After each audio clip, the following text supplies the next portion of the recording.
On a world that kills the weak, silence is the only thing that survives. The station's atmospheric regulators hummed at a steady 1.2 atmospheres, calibrated for mixed species tolerance. But even that faint pressure made most off-world diplomats uncomfortable, and Lasara Ven could feel it pressing subtly against her lungs as she stepped through the polished alloy corridor, her deep blue skin catching the sterile white light in soft reflections, every movement measured, every breath controlled. Because control was power, and power was everything in her world, she didn't slow when she noticed him. The human, standing exactly where the briefing said he would be, 6 feet tall, maybe a little more, broad shoulders under a matte black security suit. No insignia worth noting, no ceremonial posture, just stillness, the kind that felt less like discipline and more like waiting, and that annoyed her more than anything else, because humans were not supposed to be still, they were supposed to be loud, reactive, emotional, predictable, and this one simply watched, eyes tracking without challenge, without deference, without anything at all. "You're the guard?" she asked, her voice smooth, edged with quiet dismissal, the translator in her collar rendering it into standard English without losing the tone. "I was expecting something more refined." The human didn't respond immediately, just inclined his head slightly, like he had acknowledged a change in weather rather than an insult. "Ethan Cole," he said after a moment, voice low, steady, American accent, softened by years off-world, assigned to your detail.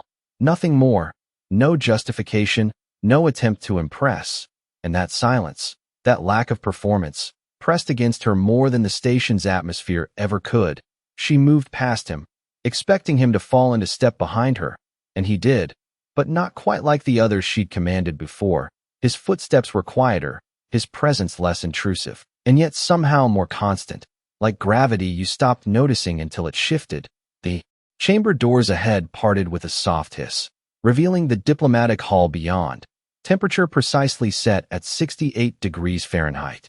Humidity at 30%, ideal for most species, but not hers, and before she could even register the slight dryness in her throat, the environmental panel flickered, adjusted, the humidity rising by 2%, subtle, almost imperceptible, except she felt it instantly, her skin easing, her breathing smoothing. She glanced back, just once, and caught him lowering his hand from the control interface beside the door. No announcement, no request for acknowledgement, just action, efficient and unspoken. "You altered the settings without clearance," she said, not quite accusing, not quite curious. He met her gaze for half a second, nothing challenging in it, nothing submissive either, just fact. "Your species performs better above 32% humidity," he replied. "Didn't think you'd want to start negotiations uncomfortable." She held his gaze a fraction longer than necessary, something shifting, not in him, but in the quiet space between them. Then she turned away, dismissing it, because one small adjustment didn't change anything, didn't redefine what he was, a human from a minor world, assigned to stand behind someone who mattered. And yet, as the door sealed behind them and the chamber lights dimmed to negotiation levels, she couldn't quite ignore the thought that had slipped in, uninvited and unwelcome, that maybe he hadn't been trying to impress her at all. Maybe he had simply done what needed to be done, and on some distant, hostile world she had never seen. That had been the difference between surviving and not. The chamber settled into a controlled quiet that felt almost artificial, like the calm inside a sealed system waiting for pressure to shift, and Lasara Ven moved to the central platform without looking back, her posture flawless, her expression composed, because every eye in the room would measure weakness in fractions of a second, and she had never allowed them that satisfaction. The representatives from 3 systems were already present, their forms arranged in precise symmetry, their translators humming softly as ambient frequencies adjusted to accommodate layered languages, and through it all Ethan Cole remained exactly 3 steps.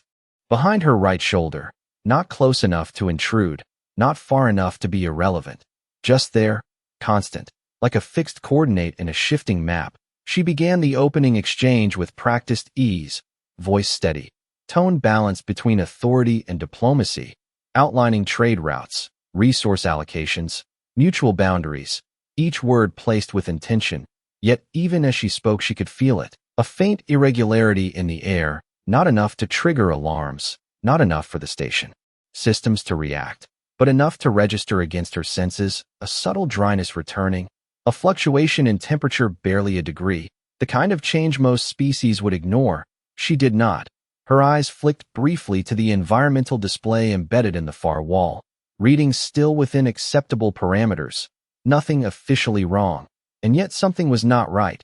She paused for half a breath, just long enough for a trained observer to notice, and that was when Ethan moved, not forward, not abruptly, just a slight shift of weight, a glance toward the upper vents, his gaze tracing lines that no one else seemed to follow. There is a minor fluctuation in the airflow, he said quietly, not interrupting, not challenging, simply stating it as if it were already understood.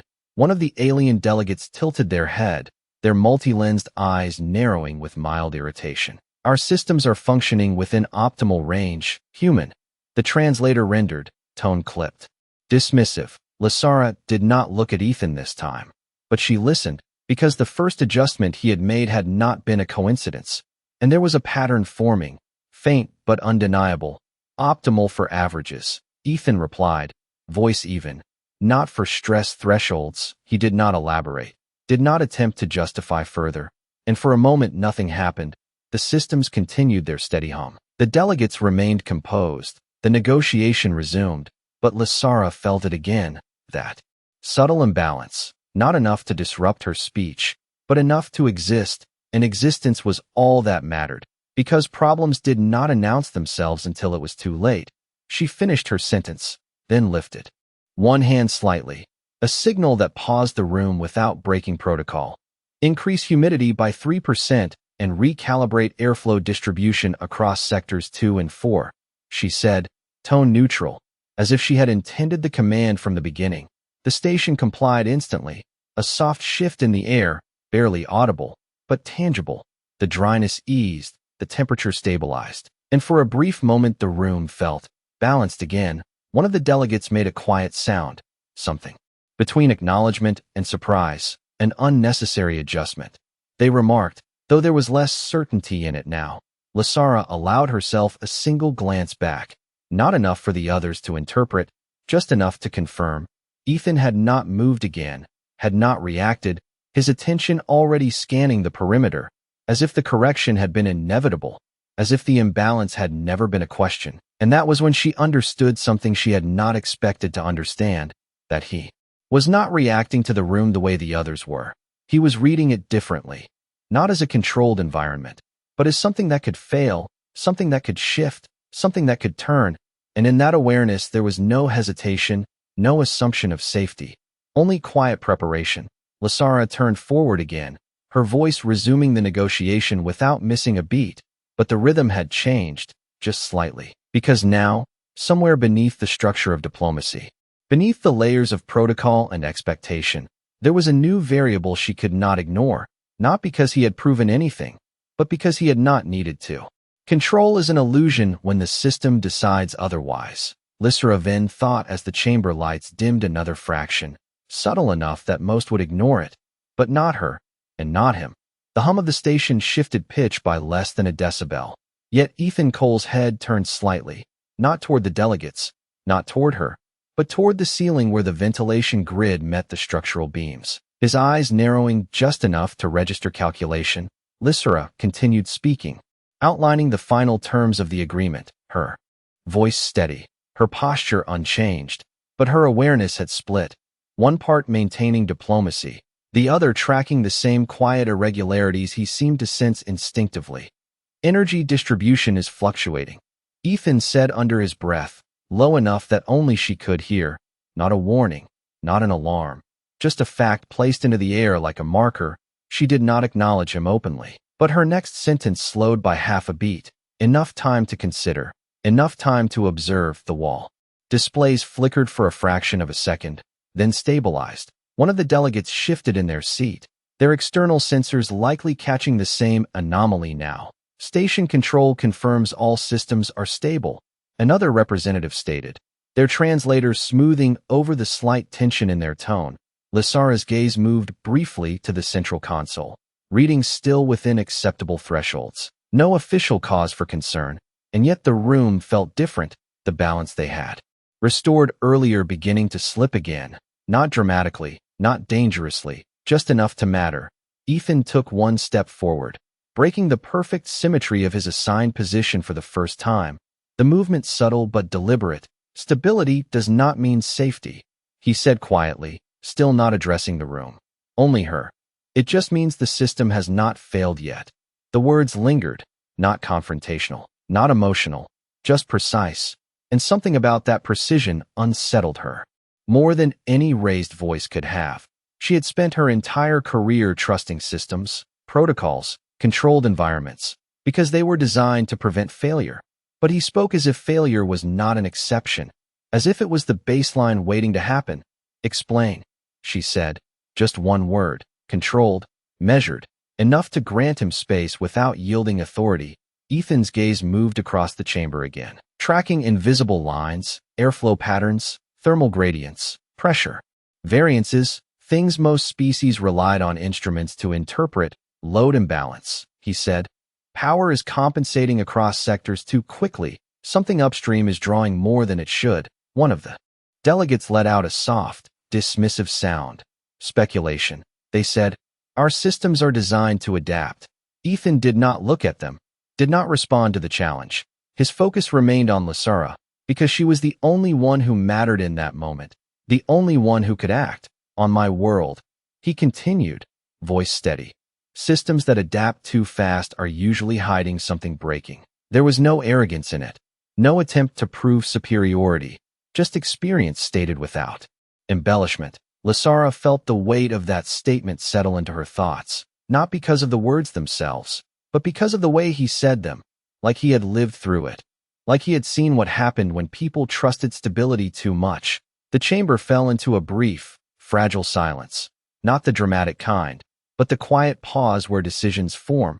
She could continue, ignore the irregularities, trust the station's assurances, complete the negotiation without disruption, or she could act on something that was not yet confirmed, something that existed only as a pattern he had recognized, a pattern she was just beginning to see. Her hand lifted again, slower this time, more deliberate, route a full diagnostic through the primary grid. She ordered, voice calm but carrying authority that allowed no hesitation, and isolate any sector exceeding standard load variance. The system acknowledged instantly, a soft tone echoing through the chamber as commands executed. The delegates exchanged subtle glances, uncertainty threading through their composed expressions, and Ethan stepped back into position without a word, as if he had never moved at all. But the space around him felt different now, not because he had changed, but because she had. Because for the first time she was not just observing him as a human guard, she was listening, and somewhere deep within the station, something unseen shifted in response. The diagnostic returned faster than expected, too fast for something that was supposed to confirm stability, and that alone told Lysara Ven more than the data itself ever could. The central display shifted, layers of system readouts unfolding in precise geometric patterns, each sector mapped in clean lines of light, all within acceptable range at first glance. But then the deviation appeared, not a failure, not even an error, just a slight imbalance in energy flow, less than 2% above standard variance. Something most systems would compensate for automatically, something most operators would ignore, but Ethan Cole's voice came quietly from behind her. It is spreading, not urgent, not alarmed, just certain. Lysara's eyes tracked the data again and saw it this time. The way the variance moved, not randomly, but with direction, like pressure finding the weakest point in a sealed system, shifting from one sector to another in small increments, always within tolerance, always just below the threshold that would trigger intervention. Adaptive redistribution, one of the delegates said, their tone carrying forced confidence. The station is maintaining equilibrium. Ethan did not respond immediately, and that silence stretched, just long enough to make the word equilibrium feel fragile. No, he said finally, still calm. It is delaying imbalance. The distinction was subtle, but it changed everything, because delay implied inevitability. Lysara felt the weight of that word settle into her thoughts. Inevitability was something her people avoided at all costs. Systems were designed to prevent it, to correct before failure, to maintain order. And yet the data in front of her suggested something else, something that was not correcting, only compensating. Increased diagnostic depth, she ordered, her voice steady but carrying a sharper edge now. I want full trace on energy origin and distribution pathways. The system complied, layers of information unfolding deeper, revealing patterns beneath patterns, and there it was, the source not external, not an intrusion, but internal. A localized draw in one of the lower infrastructure sectors, small at first, almost negligible, but constant, persistent, forcing the system to redistribute energy across the grid to maintain balance. A maintenance anomaly. Another delegate offered quickly, as if labeling it would reduce its significance, but Lasara did not respond. Because she was watching the pattern evolve in real time, the draw increasing by fractions, the redistribution accelerating to match it, and the margins narrowing with each cycle, still safe, still controlled, but less so than before. How long before threshold breach? She asked without turning, and Ethan answered without hesitation. Depends on what fails first. Not a number, not a calculation, just a reality. Because in his world, systems did not fail cleanly, they failed where they were weakest, and that weakness was rarely where you expected it. The chamber felt different now, the air carrying a tension that had nothing to do with diplomacy. The delegates no longer fully composed, their attention divided between negotiation and the unfolding data. Lasara made her decision then, not based on protocol, not based on confirmation, but based on pattern. Isolate the affected sector, she commanded. Reduce load transfer by 10% and prepare for manual override if variance exceeds 2.5%. The system acknowledged, but there was a slight delay now, a fraction of a second longer than before, subtle, almost imperceptible, and Ethan noticed it. She saw it in the way his posture shifted just enough to register it. Not alarm, not reaction, just awareness. And that was when she understood the difference between them fully for the first time. She relied on systems to maintain control. He assumed control would fail and prepared for what came after. The diagnostic continued, the numbers adjusting, the system compensating, holding the line for now, but beneath it all something was still drawing, still shifting, still moving toward a point that had not yet arrived. And Lasara stood at the center of it, no longer dismissing the human behind her, no longer seeing him as background, but as a variable she could not ignore, because whatever was happening in the station, he had seen it first, and he had not needed the system to tell him it was real. The system delay stretched again, this time long enough that everyone in the chamber felt it, not as a failure, not yet, but as a hesitation in something that was never supposed to hesitate, and Lasara Vin watched the diagnostic cascade update in real time, each line of data correcting itself just a fraction slower than before, the variance creeping upward by decimal points that would have meant nothing an hour ago, but now carried weight, because they were moving in one direction only.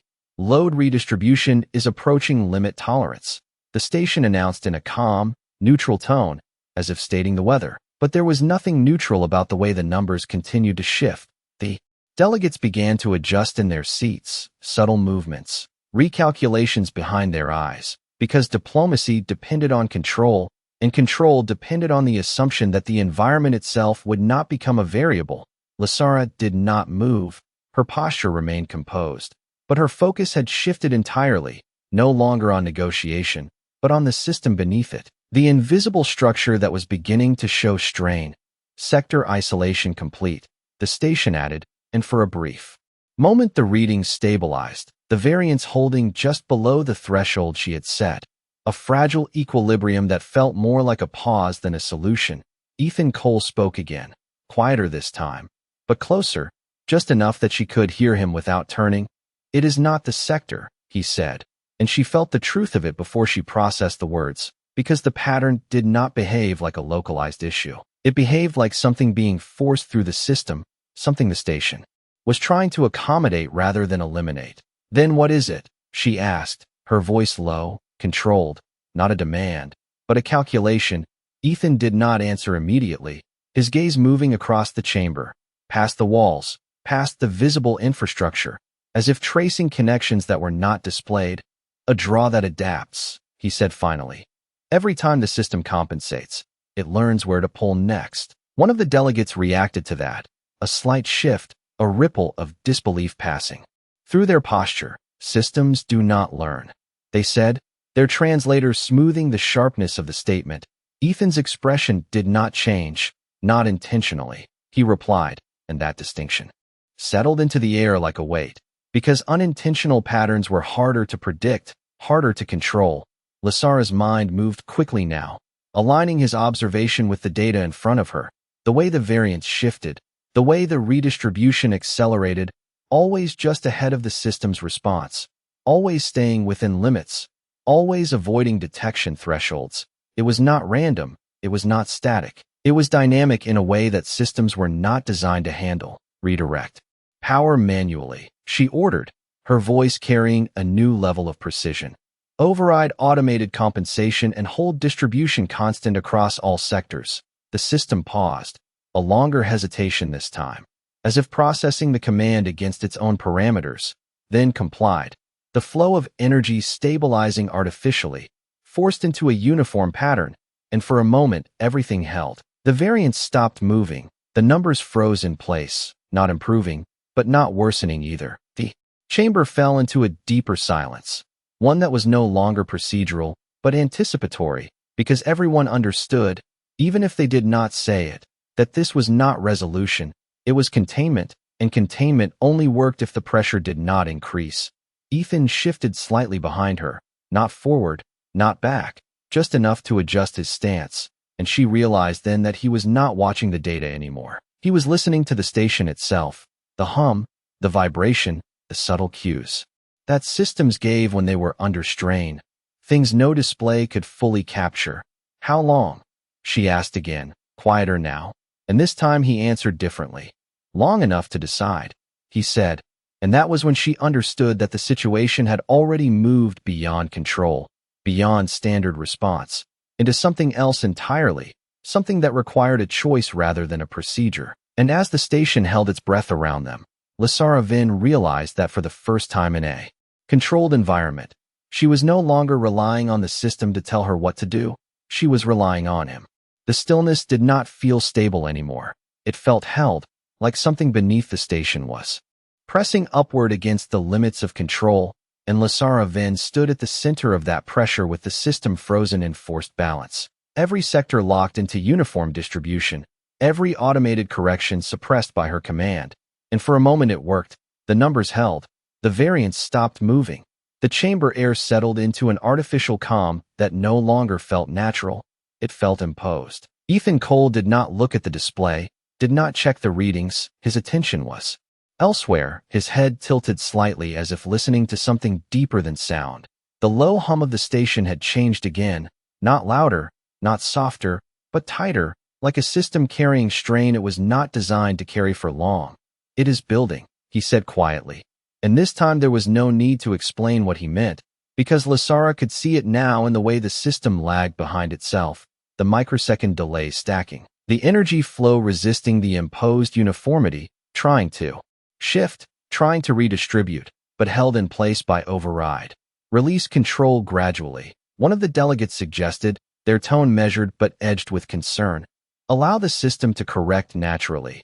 Lasara did not respond immediately, because that suggestion relied on the assumption that the system still understood what correction meant, and she was no longer certain that it did. If we release now, Ethan said, still calm, it will compensate too fast. He paused just long enough for the implication to settle, and whatever is drawing will follow the path of least resistance. Lasara's eyes returned to the data, to the frozen lines that were no longer behaving like data should, because real systems did not stop changing. They adapted, they shifted, they responded, and the fact that this one was holding perfectly still told her something was wrong at a deeper level than variance. Then we cannot hold it forever, she said, more to herself than to him. Because containment, without resolution, was only a delay, and delay always had a cost. Ethan's response was immediate, not rushed, not forced, just clear. You do not hold it, he said. You choose where it breaks. The words settled into the chamber with more weight than any command she had given, because they did not come from protocol, they came from experience, from a world where systems were not trusted to protect you. where failure was expected and survival depended on guiding it instead of preventing it. Lasara felt the shift inside her thinking, the moment where control stopped meaning preservation and started meaning direction. She turned slightly, just enough to face him for the first time since the chamber had begun to change, her eyes meeting his, searching not for authority, but for certainty. Where? She asked, a single word, but it carried the full weight of the decision she was about to make. Ethan did not hesitate, his gaze already moving toward a section of the station map that had not yet drawn attention, a lower infrastructure junction, distant from the chamber, isolated enough that a failure there would not cascade immediately. There, he said, pointing once, precise, minimal. It is already weak, and it can take the strain. Lasara followed his indication, her mind running the calculations, the distance, the load capacity, the impact radius, not as a diplomat now, but as someone making a controlled sacrifice to preserve something larger. The delegates watched in silence, no longer questioning, no longer dismissing, because the situation had moved beyond their expectations, beyond their systems, into something that required a different kind of thinking. Prepare. Sector 9 for controlled release, Lasara ordered, her voice steady, carrying authority that no longer depended on protocol but on decision. The system hesitated again, longer this time, as if resisting the command, then began to comply, rerouting pathways, shifting containment toward the designated point, and Ethan stepped back into position once more, still, silent, as if he had only ever been there to observe. But Lasara knew now that observation was not passive for him. It was preparation, and as the station adjusted to the new directive, she realized that control had never been about preventing failure. It had always been about deciding what survived it. The command propagated through the station like a quiet decision echoing across steel and circuitry, Sector 9 isolating itself layer by layer as power routing shifted under strict instruction, and Lasara Vin watched the system reshape around that single point of sacrifice, the energy flow bending, narrowing, concentrating, no longer evenly distributed but guided, directed toward a place chosen not by default, but by intent. The chamber lights dimmed by less than 2%, a side effect of the redistribution, subtle but noticeable, and for the first time the delegates said nothing, because this was no longer a matter of protocol or debate. It was unfolding beyond their influence. Ethan Cole remained still behind her, but the stillness had changed again, not passive, not observational, but ready, like he was waiting for something specific to happen, something inevitable. The system update tone sounded once, softer than before. Containment parameters adjusted, the station announced, and beneath that calm voice, there was a strain that had not been there earlier, the kind of strain that did not belong in systems designed for perfection. Lasara's eyes tracked the flow lines as they converged on Sector 9, the variance no longer spreading, no longer adapting across the grid, but tightening, focusing, the draw increasing in that one location as if whatever had been moving through the system had accepted the path she had given it. It is following, she said quietly, not a question, not quite a statement, and Ethan answered with the same quiet certainty. It always follows the easiest path. The numbers climbed now, not dangerously, not yet, but steadily, consistently, no longer hiding with intolerances, no longer diffused across sectors, and that made it more visible, more predictable, but also more real.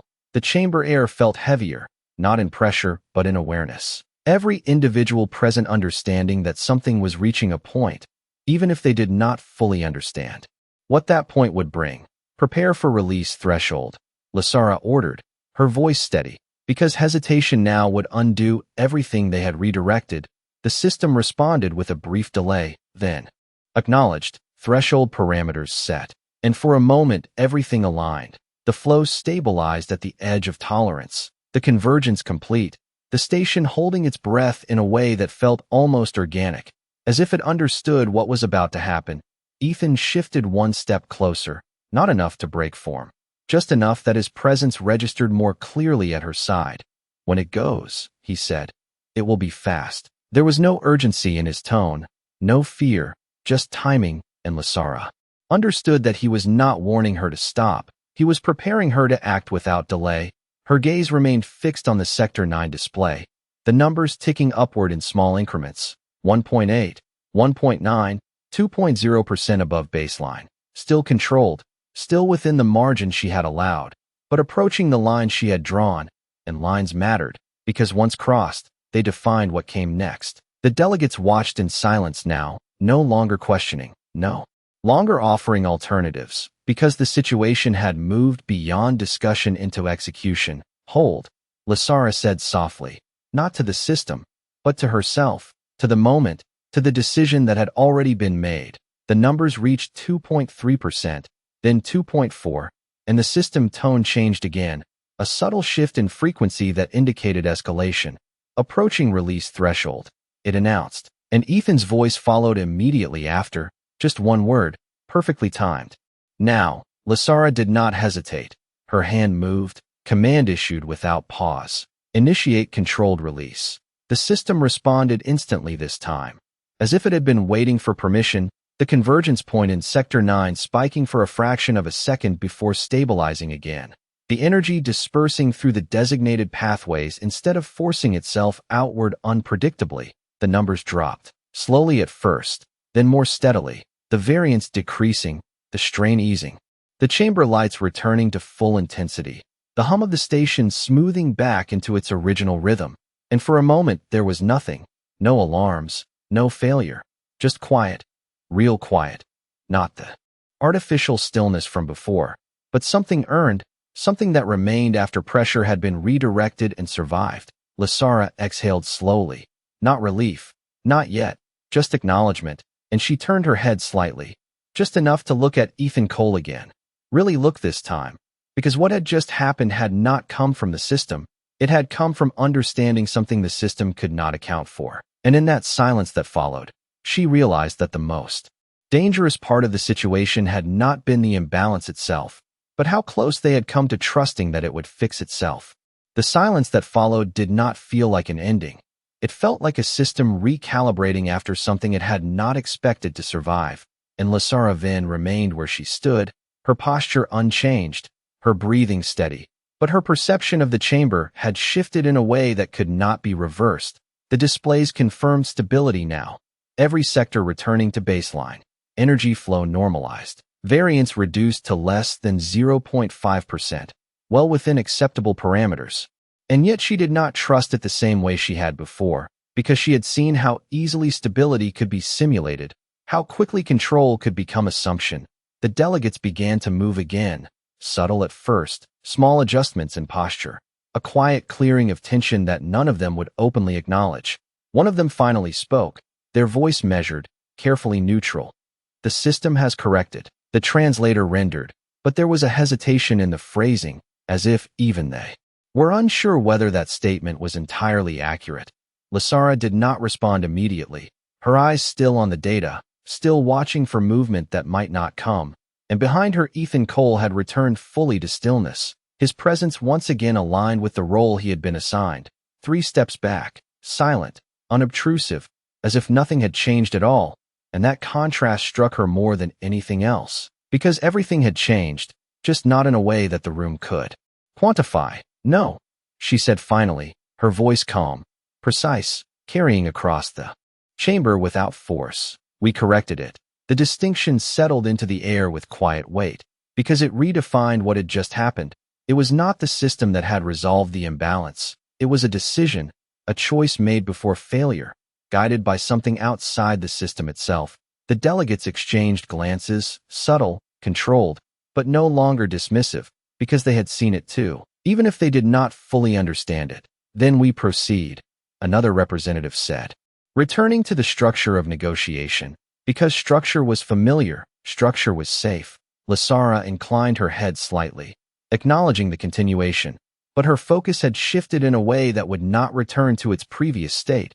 She resumed speaking, outlining the final terms, her voice steady, her cadence precise, but beneath it there was a new layer of awareness, a constant evaluation of the environment that did not rely solely on the system displays. She noticed the slight change in airflow before the sensors updated, the minute variation in ambient sound as the station redistributed background load, small details that had always been there, but had never demanded attention until now. And she understood then that this was how he saw the world, not as a controlled environment, but as a living system of variables that could shift at any moment. The negotiation concluded without further interruption, agreements acknowledged, terms accepted, the formalities carried out with the same precision they always required. But the atmosphere had changed, less rigid, less absolute, as if something unspoken had altered the balance of perception within the room. As the delegates began to depart, one of them paused, turning slightly toward Lysara, their gaze flicking briefly to Ethan before returning to her. "Your guard," they said, choosing the word carefully. "He perceives differently." It was not quite a compliment, not quite a question, but something in between. Lysara followed their glance for a fraction of a second, then looked back. "Yes," she said simply, because there was no need to elaborate. The statement was enough. The chamber gradually emptied, the hum of the station returning to its steady baseline, the systems continuing their silent work as if nothing had happened. And for a moment Lysara stood alone at the center of it, considering the difference between what the system had reported and what had actually occurred, considering the narrow margin between control and failure, and the fact that she had nearly trusted the system to manage it alone.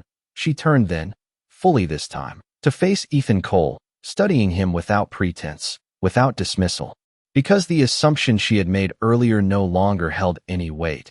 He met her gaze briefly, not challenging, not expectant, just present, as if he had always been exactly what he was, and it had simply taken this moment for her to see it. "On your world," she said, her voice quieter now, more deliberate. "Is it always like this?" Ethan considered the question for a second, not searching for an answer, but deciding how much of it to give. "On my world," he said, "you learned to notice before. It matters." There was no pride in it, no exaggeration, just a statement of reality. And Lysara held his gaze a moment longer, understanding settling into place not as a revelation, but as a recalibration, because what she had witnessed was not an exception, it was a difference in how survival itself was defined. And as the station continued to hum around them, stable once more, she realized that the next time something shifted, she would not wait for the system to tell her it was happening. The station returned to its measured rhythm, every system reporting stability, every indicator aligned with expected norms. But Lysara Vin no longer mistook that alignment for certainty, because she had seen how close stability could come to concealment, how easily equilibrium could mask something building beneath it. And as she walked from the chamber into the long corridor beyond, the polished alloy walls reflecting her silhouette in muted blue tones, she noticed the details she would have ignored before, the faint variation in airflow along the corridor edges, the subtle shift in temperature between sections, the distant vibration of energy routing deep within the station's framework, all of it present, all of it constant, all of it meaningful in ways she had never considered until now.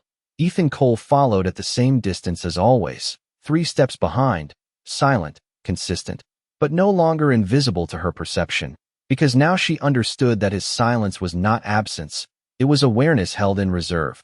"You saw it before the system did," she said without turning, her voice calm, not questioning, not accusing, simply stating what had become undeniable. There was a brief pause before he answered, not because he did not know, but because he chose his words carefully. "I noticed it earlier," he said, the distinction subtle but deliberate. Lysara slowed her pace slightly, enough to feel the weight of that difference. Noticing was not the same as knowing. It was something more instinctive, something less dependent on confirmation. "And you trusted that," she continued, still facing forward. Ethan's response came just as steady. "I trusted that it mattered." And that answer settled into her thoughts with more impact than any technical explanation could have, because it reframed the entire sequence of events. It was not about certainty, it was about attention, about recognizing patterns before they became problems, about acting before systems required it. They reached a junction where the corridor opened into a wider observation space. Transparent panels revealing the vastness beyond. The station suspended against the dark expanse, distant stars. Reflecting faintly across the glass, Lysara stopped there, not because she needed to, but because the moment demanded stillness. She looked out at the silent field beyond the station. then allowed herself a small shift in posture, turning just enough to face him again, not as a superior addressing a subordinate, but as someone acknowledging a difference that mattered. "On your world," she said, her tone quieter now, more measured. "How do you define control?" Ethan did not answer immediately, his gaze following hers for a moment before returning, considering the question not as a concept, but as something lived. "You do not define it by what you stop," he said finally. "You define it by what you guide." Lysara held that answer in silence, letting it settle, letting it reshape the framework she had relied on for so long. Because in her world, control had always meant prevention, stability, the absence of failure. But what she had witnessed was something else entirely, a form of control that accepted failure as part of the system and chose how it unfolded instead of denying its existence. The station remained quiet around them, systems operating within perfect parameters once more. No alarms, no anomalies, nothing to suggest that anything had nearly shifted beyond control. And yet everything felt different, because perception had changed, because understanding had shifted. Lysara turned back toward the corridor, resuming her path with the same composed precision she always carried, but with something new beneath it, a layer of awareness that would not fade. Ethan stepped back into position behind her without a word, the distance unchanged, the silence intact, but no longer unnoticed. And as they moved through the station together, one leading, one following, the balance between them no longer defined by rank alone, Lysara realized that the next time the system reported stability, she would listen for what it did not say. And in that quiet space between data and instinct, she would remember the lesson learned not from the system, but from the one who had never relied on it at all. Because on some distant world shaped by constant pressure, survival had not been built on perfect systems. It had been built on the ability to see what others missed and act before silence had a chance to become something else.